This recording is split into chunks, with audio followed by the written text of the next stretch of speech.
Seventeen-year-old brutally murders four neighbors, gets mom and her boyfriend to cover it up. But what in the HE hockey sticks? Make sure y'all like, comment, subscribe. Y'all comment what y'all want to see next. Let's get it, baby. Apparent that he does have psychopathic tendencies, and he's somebody who's got to be taken out of society and parked somewhere so he no longer taken out of society. Talking about the death penalty. Murder rocks a small city in Northern California when the victim's next door neighbor commits the gruesome crimes that so far don't have a motive. What's more, the suspect is only 17 years old, and police say his mother and her boyfriend helped out. There's quite a bit of emotional energy that goes into actually having to do something like this. It happened in Reedley, California, just 30 minutes southeast of Fresno. Cali shit. On January 6th, investigators were dispatched to a home for reports of a burglary. Inside, they found an empty gun safe that they believe pistols and rifles had been taken from. They also found 3 bodies. 81-year-old Billy Bonds and his granddaughter-in-law, 44-year-old Guadalupe Kiki Bonds, were found inside.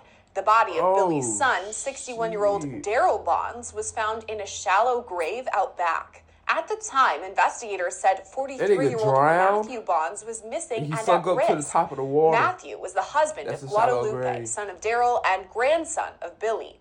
Matthew's body was recovered days later on January 9th. He was found in a detached garage at the suspect's home, just next door to his. That suspect is a 17-year-old boy whose name is not being publicly released.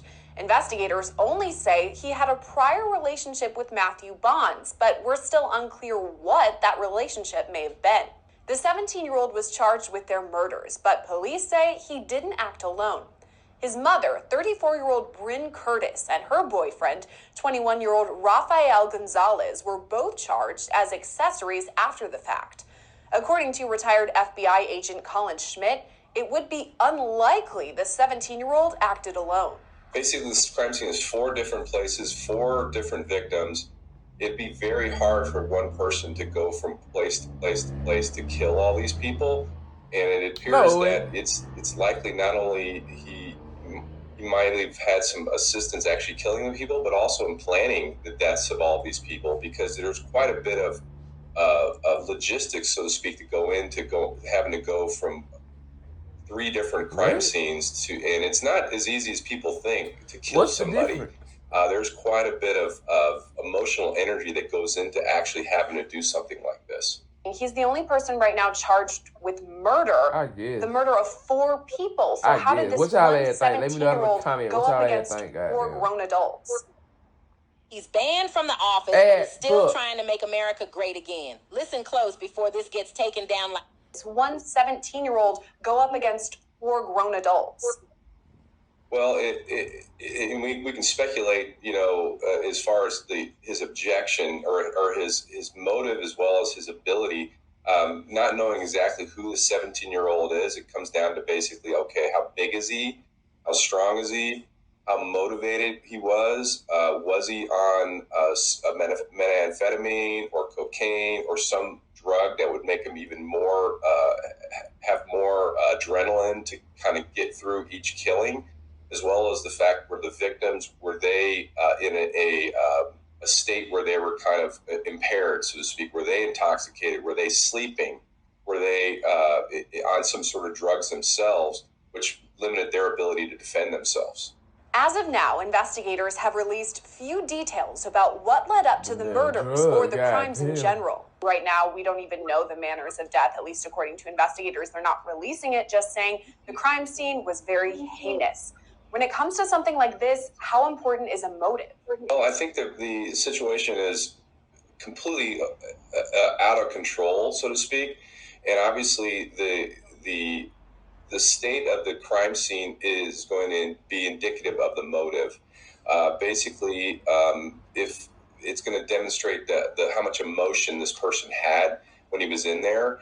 And if they're saying that the crime scene is extremely grisly, it sounded like this guy or whoever did this went in there with a purpose, was very angry or very intoxicated, so to speak, and went in there with a purpose of, frankly, killing everybody.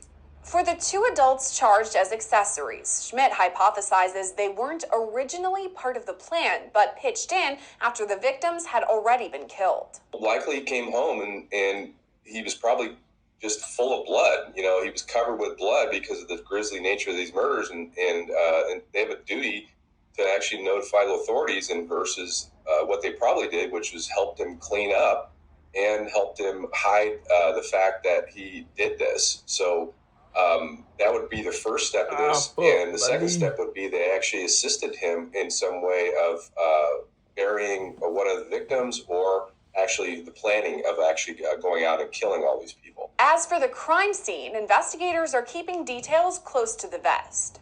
If we're taking a closer look at the crime scenes, there were two people who were found in the home, and then out back, there was another victim who was found in a shallow grave. I kind of wanted to focus on that part. Why may the 17-year-old and potentially the other people have decided to partially bury this person and leave the other two out in the shallow open grave? Well, I think it comes down to the timeline. It might have been, it depends on who was killed first and who was killed second, third, and fourth. So the person that was the shallow grave, that might have been the first victim, and he decided he wanted to hide that victim. And then as he moved on to the next victims, he figured that it wasn't even worth his time to go ahead and try to create a shallow grave. The second point is, did the mother and the boyfriend come in after the fact and try to cover up the crime scene by covering up that victim with dirt? How important is the order of the murders? You mentioned who was killed first, second, third, fourth. Is that something that investigators will be working to determine? Absolutely. The timeline in a violent crime is everything. And we've talked about this before. They're going to look at the phones. They're going to look at his behavior. They're going to look at all the people around him. They're going to look at his Facebook postings. They're going to look at his computer. They're going to look at all of this. But the timeline is everything, because that demonstrates not only motive, but also of probably the target of his anger would be indicative of that timeline. He's most likely going to go after the person he wanted to kill, that he's the most angry at first, and then kill all the witnesses, so to speak, after that. Prosecutors have noted they hope to charge the 17-year-old as an adult and have reportedly even filed paperwork to move that process forward. When you have this level of violence and callous nature and, frankly, psychopathic behavior, he absolutely needs to be charged as an adult. In California, I mean, they have the death penalty. It hasn't been enforced in many, many years. I'm sure that would be part of the plea negotiations to pull it off the table, so he ends up taking a plea to all of this violence and carnage. But definitely he needs to be charged as an adult. He needs to be carved out of society so he never harms another person. Oh, you mentioned psychopathic behavior, and I mean, when I'm thinking of any murder, you have to be somewhat out of your mind to commit it, but to commit back-to-back murders, 4 in total, is it possible that he suffered a mental break? Well, I mean, just by definition of murder, you are suffering a mental break, because people aren't wired to kill. There's many studies of soldiers that come back with PTSD and all these other issues because they've had to do what they've done because they weren't, wired mentally to be killing machines. And the ones that don't come back, there's always a question on whether, do they have a psychopathic tendency? So this kid was this callous and this without any empathy at all for his victims. It's apparent that he does have psychopathic tendencies. And he's somebody who's got to be taken out of society and parked somewhere so he no longer harms anybody else. It's still possible more charges could be filed in the case. And if we're looking at charges, the mother and her boyfriend right now are just charged as accessories. Is it possible that those charges could be bumped up as the investigation moves forward?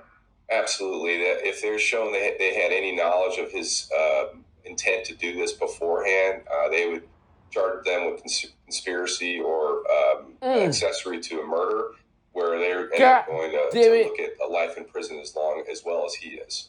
But according to Schmidt, the investigation is far from over. Well, I think the fact that they found 4 victims, there's, you know, the kind of the rule of thumb in law enforcement, if there's 3, there's 4, there's 4, there's more. So I'm sure they're still out there looking to make sure there is no other victims, and now they're in the process of finding witnesses. Y'all ever heard that whether shit it before? be human witnesses, or witnesses as in bodies of witnesses, or witnesses in terms of the digital evidence from his phone, from his computer, and from their phone and computer, the mother and the boyfriend. Investigators have also impounded multiple vehicles connected to the case and ask anyone with more information to come forward. Right now, both Gonzalez and Curtis are out on bond but are due back in court next month. The 17-year-old boy is being held in a juvenile facility. Reporting for Law and Crime, I'm Sierra Gillespie. Sierra Gillespie. Damn, fool, that shit crazy, fool. What make you want to do forward ass in, fool? Why you do forward ass, fool? Why you ain't just do one? You know what I'm saying? You know what I'm saying? Goddamn. Fool, for y'all that asking, wondering in the comments, before I go get my knee checked out on the 5th. Oh, God. So that's in a couple days, goddamn, man.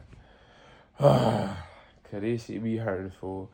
And I wonder, fool, I'm trying to be in the goddamn All-Star, Celebrity All-Star games and House of Highlights and overtime and shit like that for my music and my content and shit, fool. So I can't be having no hurt ass knee, goddamn.